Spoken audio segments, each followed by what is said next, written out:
Hey guys, welcome back to my channel. So friends, இன்றைக்கி நம்ம வீடியோவில் ஒரு சூப்பரான ஒரு டிப்ஸ் தான் பார்க்க போகிறோம். நம்ம எல்லா வீட்லேயுமே குழந்தைகளாகட்டும் இல்லை பெரியவங்களாகட்டும் எல்லாத்துக்குமே சளி ப்ராப்ளம் கண்டிப்பாக இருக்கும்.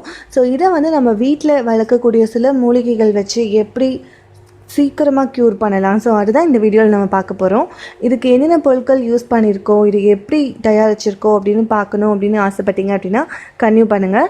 ஸோ இதுக்கு தேவையான பொருட்கள் 3 தான். வெற்றிலை 2, துளசி இலைகள், கற்பூரவள்ளி இலைகள். ஸோ இதை மட்டுமே வச்சு இயற்கையான முறையில் எப்படி சளிக்கு ஒரு தீர்வு கொண்டு வரலான்னு சொல்லி தான் நம்ம இந்த வீடியோவில் பார்க்க போகிறோம்.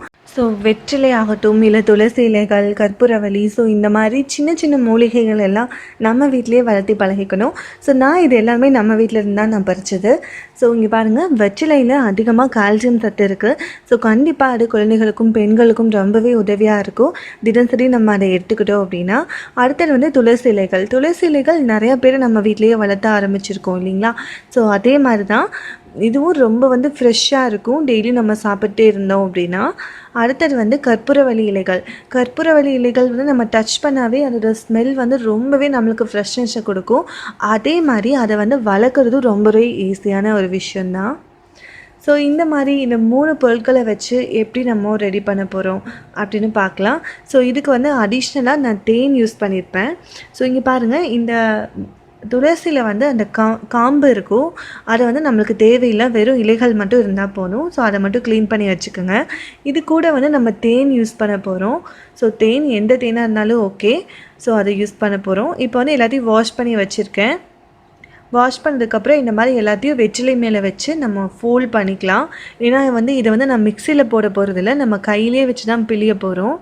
ஸோ 2 கையும் வச்சு நல்லா நம்ம பிழிஞ்சோம் அப்படின்னா கண்டிப்பாக இந்த மாதிரி சாறு நம்மளுக்கு கிடச்சிரும். ஸோ இதில் சில வெற்றிலை துகள்கள், அதுக்கப்புறம் துளசியோட அந்த இலைகள் எல்லாமே இருக்கும். ஸோ இதை நம்ம வடிச்சிக்கலாம். இந்த மாதிரி ஃபில்டர் யூஸ் பண்ணி வடிச்சிட்டோம். ஸோ இப்போ பார்த்திங்கன்னா வெறும் அந்த சாறு மட்டும்தான் இருக்கும். ஸோ இது கூட நம்ம இப்போ தேன் சேர்த்துக்கலாம். சின்ன குழந்தைகளுக்கு நம்ம கொடுக்குறோம் அப்படின்னா இதில் தேன் மட்டுமே ஆட் பண்ணி நம்ம கொடுக்கலாம். இதே பெரியவங்களுக்கு கொடுக்குறோம் அப்படின்னா இது கூட குறுமிளகு, கொஞ்சம் உப்பு, ஒரு சிட்டிகை உப்பு ஆட் பண்ணிக்கலாம். ஆட் பண்ணி நல்லா மிக்ஸ் பண்ணி ஸ்பூனில் எடுத்து தான் கொடுக்கணும். அப்படியே குடிக்கக்கூடாது. ஸ்பூனில் எடுத்து கொஞ்சம் கொஞ்சமாக குடித்தோம் அப்படின்னா கண்டிப்பாக இதோட எஃபெக்ட் ரொம்பவே நல்லாயிருக்கும். ஸோ பாருங்கள், நல்லா மிக்ஸ் பண்ணணும். ஏன்னா தேன் அடியில் போய் செட்டில் ஆயிரும். ஸோ ஃப்ரெண்ட்ஸ், இந்த வீடியோ நீங்கள் ட்ரை பண்ணி பாருங்கள். உங்களுக்கு இந்த வீடியோ பிடிச்சிருக்கு அப்படின்னா லைக் பண்ணுங்கள் அண்ட் உங்கள் ஃப்ரெண்ட்ஸ் கூட ஷேர் பண்ணி வச்சுக்கோங்க. அண்ட் நீங்கள் இப்போ தான் ஃபர்ஸ்ட் டைம் நம்ம சேனலை பார்க்குறீங்க அப்படின்னா கீழே இருக்க சப்ஸ்கிரைப் பட்டனை ப்ரெஸ் பண்ணிக்கோங்க. கூடவே பெல் பட்டனையும் ப்ரெஸ் பண்ணிக்கோங்க. அப்போ தான் நான் போடுற ஒவ்வொரு அப்டேட்டும் சீக்கிரமாக உங்களை சேரும்.